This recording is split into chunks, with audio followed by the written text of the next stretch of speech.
একটা কফির জন্য এই যে মাঝে মাঝে এইখানে আসে। বাসায় কিন্তু কফি বানায় খাওয়া যায়, কিন্তু জানেন আসলে বাসায় বসে কফি খেতে ভালো লাগে না।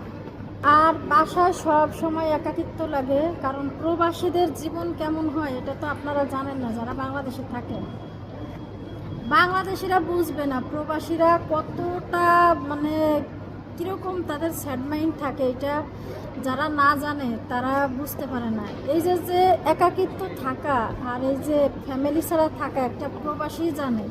দেখেন অনেকে বলেন আমি কফি খাই সবসময়, আসলে এই বাইরেটাই কফি খাই এবং আমি ঘরে অনেক অনেক চা খাই, কিন্তু কফিটা খাওয়া হয় না। তো দেখেন এই যে আমি কেন এই কফি খাই, একটু সময় কাটানোর জন্য আর ভালো লাগার জন্য। প্রবাসীরা এইটাই চায়, কারণ আমার কাজ নাই এখানে, আমি একা একা থাকি।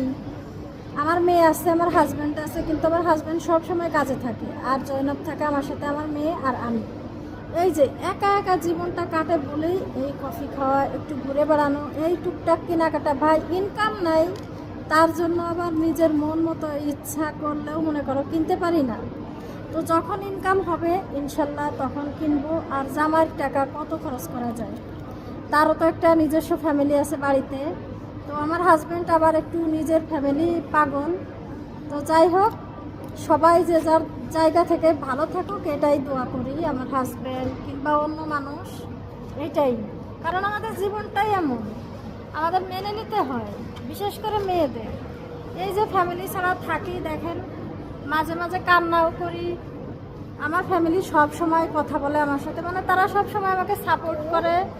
আর আমার একটু স্যাড মাইন্ড দেখলে তারা বুঝতে পারে যে আমি কেমন আছি। আপনারা ভালো থাকেন আর আমাদের জন্য দোয়া করেন, যাতে আমরা তাড়াতাড়ি পেপারসটা পাই, আমরা দেশে আসতে পারি। কবে দেশে আসবো সেটাও জানি না। ওই যে দেখেন কিকো ব্র্যান্ড কসমেটিক, ওইখানে আমাকে কাজের কথা বলেছিল, তো আমি যাইওনি ওখানে, কারণ আমার মেয়ে বড় হলে তারপরে আমি কাজ করব। সবাই ভালো থাকেন, আল্লাহ হাফেজ, আসসালামু আলাইকুম। দোয়া করবেন, দোয়া করি আপনাদের জন্য।